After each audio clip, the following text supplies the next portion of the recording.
पौलुस की गलातियों के नाम पत्री अध्याय 2 वचन 16 मैं पढ़ती हूँ, ध्यान देकर सुनिए।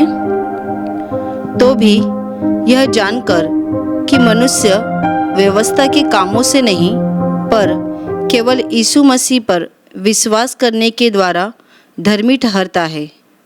हमने तो आप भी मसीह यीशु पर विश्वास किया कि हम व्यवस्था के कामों से नहीं पर मसीह पर विश्वास करने से धर्मी ठहरे, इसलिए कि व्यवस्था के कामों से कोई प्राणी धर्मी न ठहरेगा।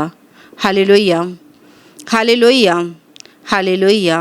मेरे प्यारे भाइयों और बहनों, यहाँ पर पौलुस खुद बता रहा है कि यह जानकर कि मनुष्य व्यवस्था के कामों से नहीं पर मसीह पर विश्वास करने के द्वारा धर्मी ठहरेगा।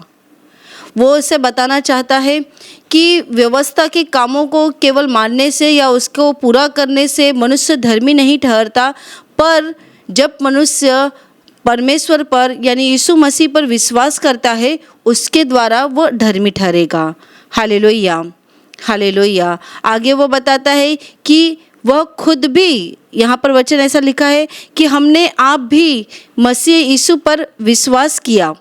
पौलुस वो खुद भी अपने विषय में ऐसा बताता है कि वो खुद भी मसीह पर विश्वास करने के द्वारा धर्मी ठहरा, न कि व्यवस्था के मानने से। आप में अगर कोई बाइबल पढ़ने वाला होगा तो आपको अच्छे से पता होगा कि पौलुस के जीवन को हम जानते हैं। उसका जीवन पहले कैसा था।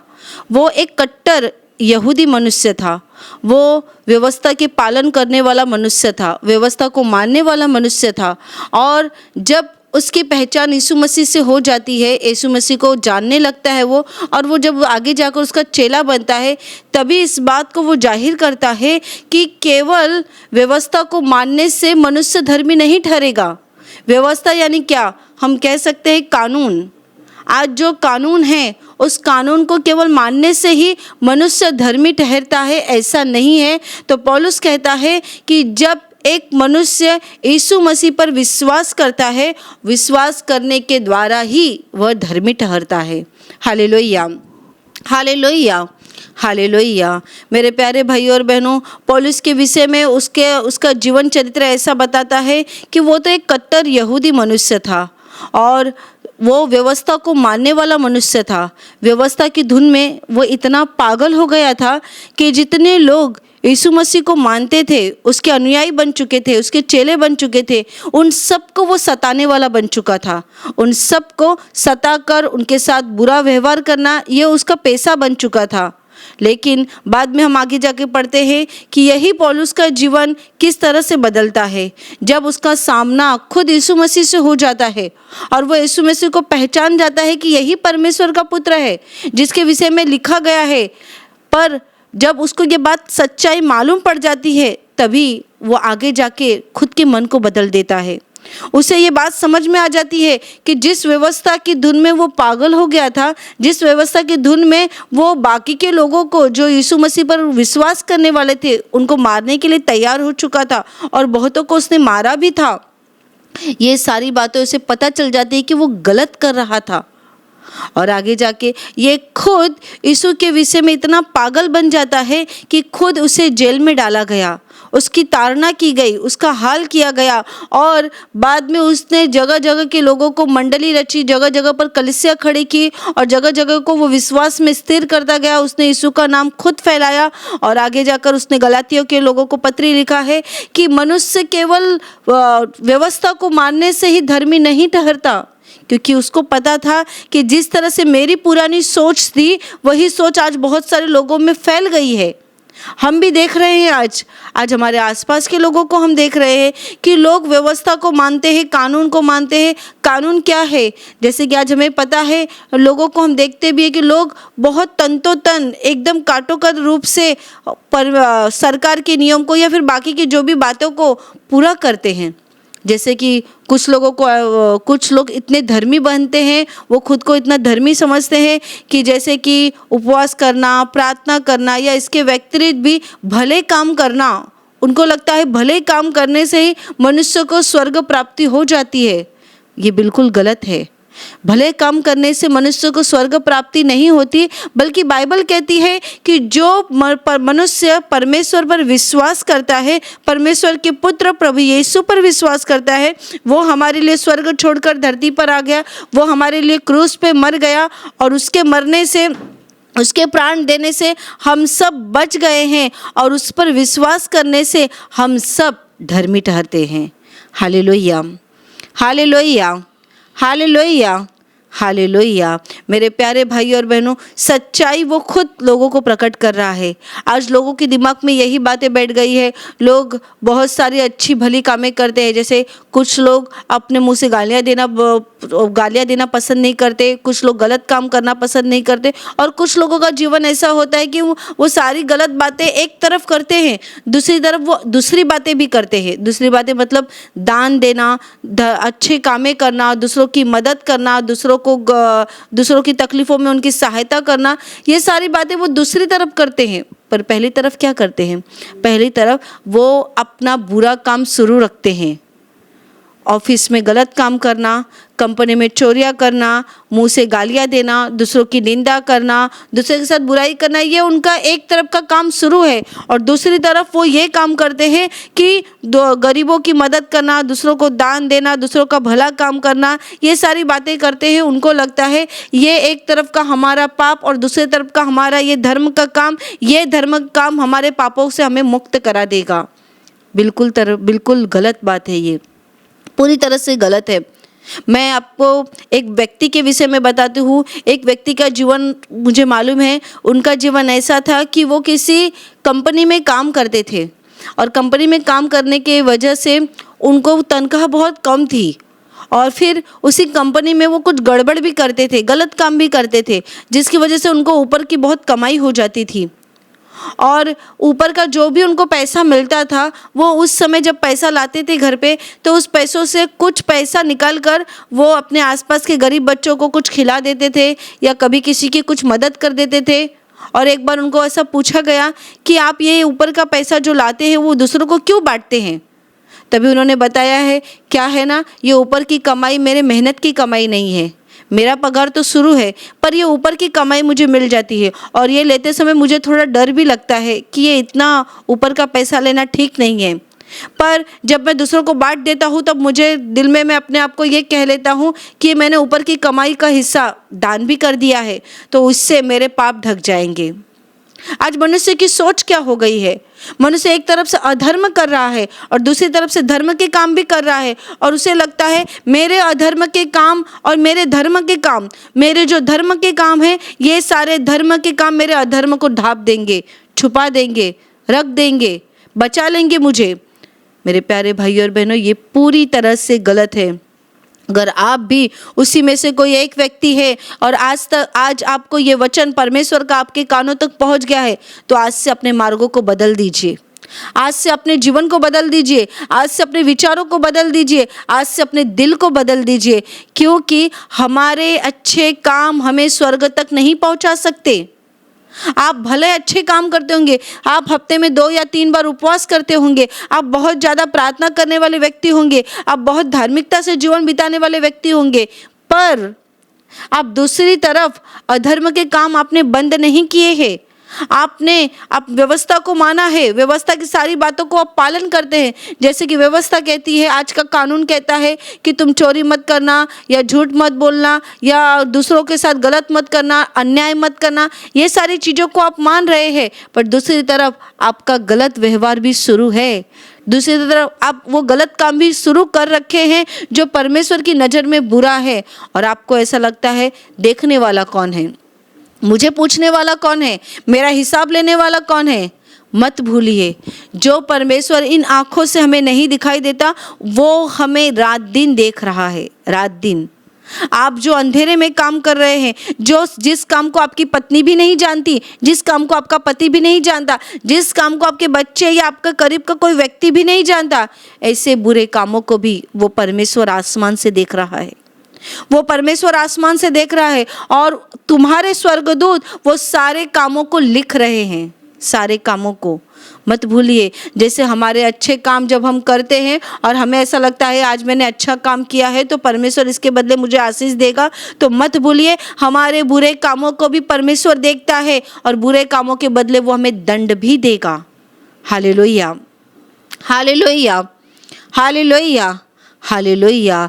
पौलुस को जब यीशु मसीह की पहचान हो गई तब उसने अपना पुराना जीवन पूरी तरह से शुरू नहीं रखा तो बंद कर दिया। क्या था उसका पुराना जीवन?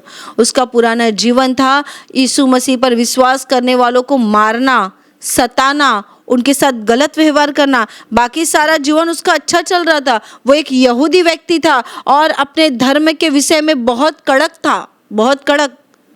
पर देखिए जब यीशु मसीह से पहचान होने के बाद उसने अपना वो सारा चाल चलन बंद कर दिया। जो वो कर रहा था उसे वो समझ में आ गया कि व्यवस्था को मानने से मनुष्य धर्मी नहीं ठहरता, तो बल्कि यीशु मसीह पर विश्वास करने से मनुष्य धर्मी ठहरता है। Hallelujah, hallelujah, hallelujah, hallelujah. और आगे जाकर वो कहता है कि वचन ऐसा बताता है कि व्यवस्था के कामों से कोई भी प्राणी धर्मी न ठहरेगा। व्यवस्था के कामों से, व्यवस्था करने वाले, व्यवस्था को पूरा रखने वाले, ऐसा कोई भी व्यक्ति परमेश्वर के नज़र में धर्मी नहीं ठहरेगा। पूरी दुनिया में कोई भी देश समझ लीजिए, कोई भी राज्य समझ लीजिए, कोई भी नगर समझ लीजिए, कोई भी गांव समझ लीजिए, उसमें से एक भी व्यक्ति परमेश्वर के हाथों से छूटा नहीं है। आपको ऐसा लगता होगा हमारे सामने वाले लोग इतना बुरा करते हैं, सामने तो लोगों को बहुत धर्म का काम दिखाते हैं पर अंदर से उनका जीवन हम देखते हैं कितना गलत जीते हैं, कितना गलत व्यवहार करते हैं, वो कितना बुरा जीवन जीते हैं। और आपके मन में आपको लगता होगा क्या उनको पूछने वाला कोई नहीं है? क्या उनका हिसाब लेने वाला कोई नहीं है? हम इतना नेकी से जीवन जी रहे हैं तो भी हमारे जीवन में अभी भी कर्जा है, हमारे जीवन में अभी भी दुख है, आज भी हम रो रहे हैं, आज भी हमें पैसों की तंगी है। पर देखिए सामने वालों का जीवन कितना अच्छा चल रहा है। वो दिखाने के लिए धर्म का काम कर रहे हैं, सब कुछ अच्छा कर रहे हैं, दिखाने के लिए कर रहे हैं, पर उनका अंदर से जीवन कैसा है, कितना खोखला है। मेरे प्यारे भाइयों और बहनों, डरिए मत, प्रभु आपसे बातें कर रहा है। प्रभु आपको बता रहा है कि केवल व्यवस्था के मानने वालों को परमेश्वर के राज्य में प्रवेश नहीं है। बाइबल में एक जगह ऐसा भी लिखा है कि मुझे हे प्रभु कहने वाले का स्वर्ग के राज्य में प्रवेश नहीं है, तो बल्कि जो मेरी स्वर्गीय पिता की इच्छा के अनुसार चलेगा वही स्वर्ग में प्रवेश करेगा। मेरे प्यारे भाइयों और बहनों, केवल ऊपर से दिखावा करने से या ऊपर की बातों को मानने से या लोगों के सामने हम धर्मी बन जाए, सज्जन बन जाए, नीतिवान बन जाए, इससे हम निर्दोष ठहरते हैं, ऐसा नहीं है। क्योंकि परमेश्वर ये हृदय दिल परखने वाला परमेश्वर है। जब वो आसमान से देखता है तो वो हर एक व्यक्ति के ऊपर किस नज़र से देखता है, वो मेरी या तुम्हारी तरह से नहीं देखता।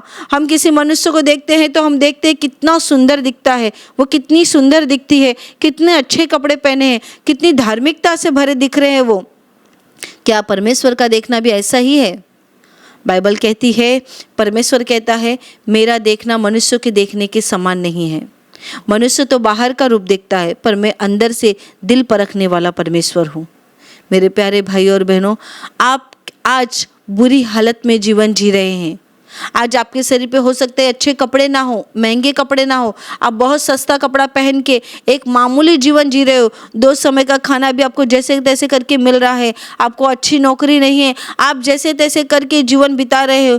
इस जीवन में बिताते समय भी अगर आपने प्रभु यीशु पर विश्वास किया है, प्रभु यीशु के क्रूस के ऊपर विश्वास किया है और आपने मान लिया है कि प्रभु ही मेरे जीवन का मालिक है, मैं उसके मार्गों पर चलूँगा। आज भले ही मेरा जीवन कष्टी है, आज भले ही मेरा जीवन दुखी है, पर मैं उसके हाथ को नहीं छोड़ूंगा, मैं उसके हाथ को नहीं छोड़ूंगी। मैं कितना भी दुख में पड़ जाऊं, मैं कितना भी तकलीफ में पड़ जाऊं, पर मेरा विश्वास है इस दुख से एक दिन वो मुझे मुक्ति देगा, इस बीमारी से एक दिन वो मुझे छुटकारा देगा, इस गरीबी से एक दिन वो मुझे बाहर निकालेगा।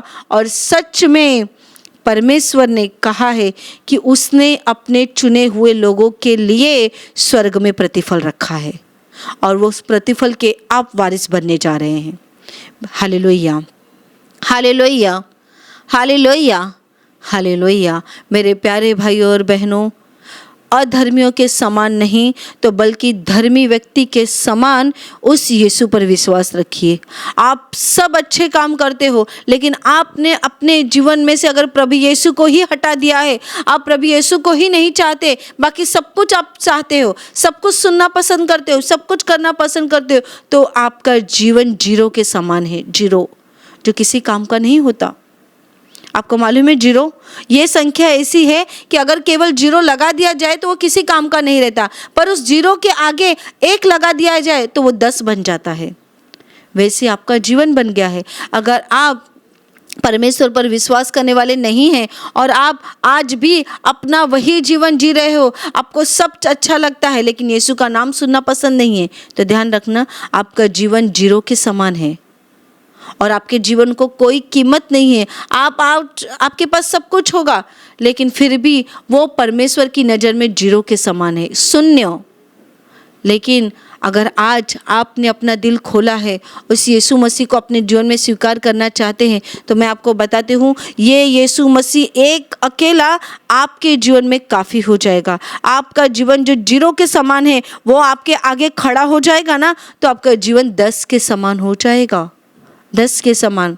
और आपको मालूम है 10 की संख्या क्या होती है, कहाँ पर जीरो होता है, कहाँ पर 10 की संख्या होती है, इसमें कितना अंतर होता है, ये बात आपको अच्छे से पता है। आप खुद चुनाव कीजिए, आपको क्या चाहिए। आपको प्रभु यीशु पर विश्वास करके उस 10 के समान आशीर्वादित जीवन जीना है, या यीशु मसीह को बाजू में रखकर आपको शून्य के समान जीवन जीना है। शून्य के समान मतलब जब दुनिया का न्याय हो जाएगा तब आपके हाथ में क्या आ जाएगा, कभी सोचा है? लोग आज का जीवन देखते हैं, बस आज मेरे पास ये है, वो है, वो है, बस आज का जीवन, जो कुछ भी है इस धरती पे है। नहीं, जो कुछ भी है उस धरती पे नहीं है। हमारा सच्चा जीवन इस धरती पर खत्म होने के बाद से शुरू हो जाएगा, मतलब मौत के बाद से। हमारा सच्चा जीवन मरने के बाद से शुरू हो जाएगा। ये जीवन तो हमारा केवल थोड़ा सा जीवन है। आपको लगता है 70 साल, 80 साल, 100 साल, 100 साल आपको लगता होगा बहुत बड़ा जीवन है। नहीं, जो अनंत काल का जीवन हमारे लिए स्वर्ग में रखा गया है उसके सामने ये 100 साल का जीवन भी बहुत कम है। बाइबल में तो ऐसा लिखा है, प्रेरितों ने तो ऐसा बताया है, जब उनके ऊपर संकट आते थे, दुख आती थी, तकलीफें आती थी, तब उन्होंने बताया ये हमारा हल्का सा क्लेश उस अनंत काल के उस महिमा के सामने कुछ भी नहीं है। पौलुस को जब मारा पीटा जा रहा था, पौलुस को जो इतनी हाल हो गई, उसने जो इतने दुख सहन किए, इतनी तकलीफें सहन की, ये सब सहन करने के बाद भी वो अपनी पत्री में लिखता है ये हमारा हल्का सा क्लेश उस अनंत महिमा के सामने कुछ भी नहीं है। सोचिए फिर, ये हमारा हल्का सा क्लेश वो कहता है, यानी इतने बड़े जीवन में जितनी तकलीफें आती हैं ये उस बड़े अनंत काल के जीवन में इतना सा है। और सच है, ये जीवन जो मनुष्य को लगता है ये सच्चा जीवन है, नहीं, ये सच्चा जीवन नहीं है। इसमें हम केवल यात्री है, यात्री, और सफ़र कर रहे हैं।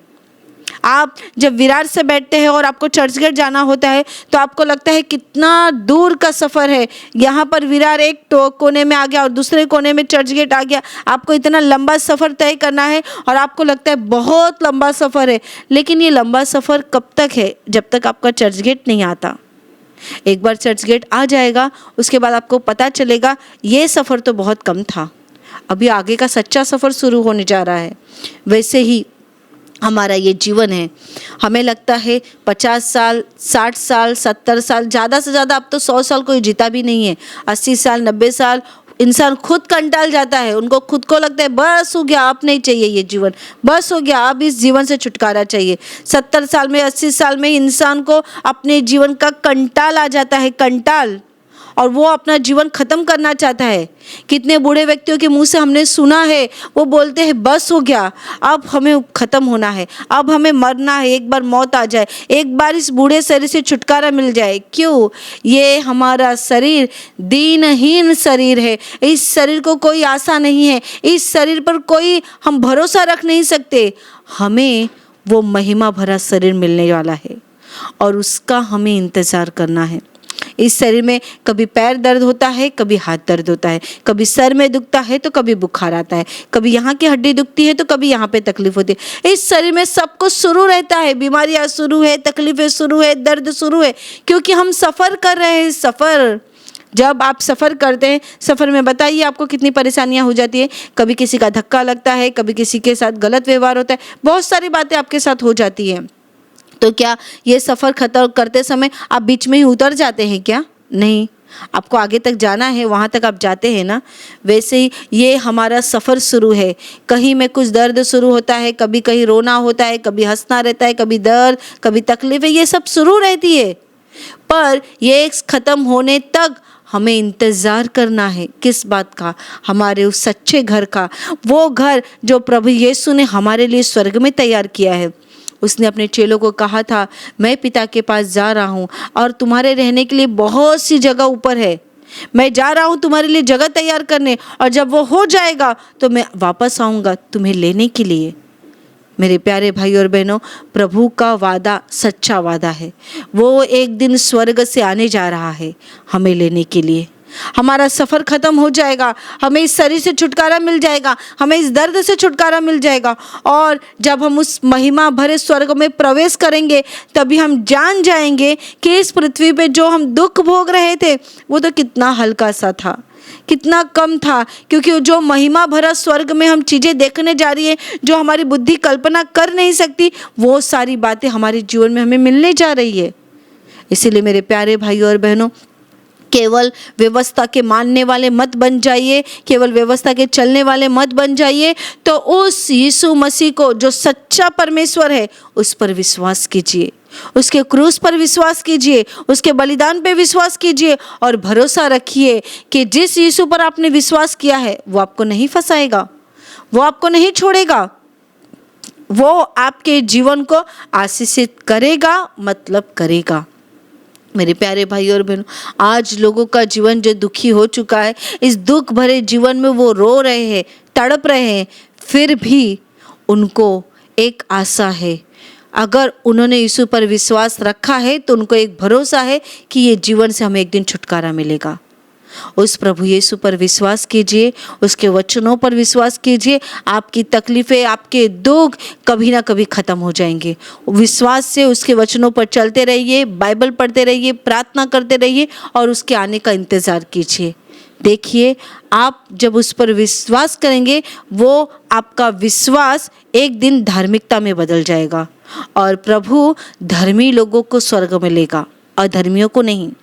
अधर्मियों की जगह उस नरक में है, वहाँ पर जहाँ पे चिल्लाना और रोना है, वहाँ पर अधर्मियों की जगह है। पर अगर आपने यीशु मसीह पर विश्वास किया है तो ध्यान रखना, आपकी जगह वो नहीं है, तो आपकी जगह उस स्वर्ग में है, उस परमेश्वर के बाजू में है, उस परमेश्वर के घर में है जिसमें उसने हमें लेने का वादा किया है। वो हमें लेने जा रहा है, वो हमें लेने के लिए आने वाला है। उसका इंतज़ार कीजिए, उस पर भरोसा रखिए, उसके ऊपर भरोसा रख के प्रार्थना करते रहिए, विश्वास से आगे बढ़ते रहिए, ताकि वो आपको एक दिन धर्मी ठहराएगा और यहाँ का जीवन खत्म होने के बाद वो आपको स्वर्ग में ले लेगा। Hallelujah, hallelujah, hallelujah, hallelujah, hallelujah. मेरे प्यारे भाइयों और बहनों, अभी ये प्रार्थना करने का समय है। मैं आपके लिए प्रार्थना करने जा रही हूँ। आपके बीमार हिस्से पर हाथ रखिए। अगर आप वहाँ हाथ नहीं रख सकते तो अपने सीने पर हाथ रखिए। पूरा विश्वास करिए, प्रभु आपको छुएगा और आपको चंगाई देगा, आपको दुखों से और बीमारियों से छुटकारा देगा। धन्यवाद स्वर्गीय पिता, धन्यवाद प्रभु यीशु, धन्यवाद पवित्र आत्मा, धन्यवाद, धन्यवाद स्वर्गीय पिता। आज इस समय जितने भाई बहन तेरे वचन को सुन रहे हैं, तेरे वचनों पर मनन कर रहे हैं, प्रभु इन सब को अपने पवित्र आत्मा से भर दे। इनके दिल को तू खोल दे, इनके दिल को तू आशीषित कर, ताकि ये धर्म के रास्ते को स्वीकार करे, ये तेरे पुत्र प्रभु यीशु पर विश्वास करे और विश्वास के द्वारा इनको अनंत काल का जीवन मिल जाए। प्रभु यीशु के नाम से मैं आज्ञा देती हूँ, तुम्हारे शरीर की सारी बीमारियां इसी घड़ी निकल जाए, तुम्हारे जीवन का दुख प्रभु यीशु के नाम से खत्म हो जाए। तुम्हारे जीवन की तकलीफें, समस्याएं, संकट प्रभु यीशु के नाम से नष्ट हो जाए। तुम में से जिनको दुष्ट आत्मा ने पकड़ा है, मैं प्रभु यीशु के नाम से आज्ञा देती हूँ, इसी घड़ी तुम्हें दुष्ट आत्माएं छोड़कर निकल जाए और फिर से तुम्हारे शरीर में वापस ना आए। तुम्हारे घर में जिस चीज़ की घटी है, जिस चीज़ की कमी है, प्रभु यीशु वो सारी कमी घटी को पूरा कर दे। तुम्हारे धंधों पर, तुम्हारे व्यवसायों पर, तुम्हारे घर पर प्रभु यीशु के आशीष आ जाए। तुम्हारा जीवन और तुम्हारा परिवार प्रभु के महान आशीषों से भर जाए। आमीन।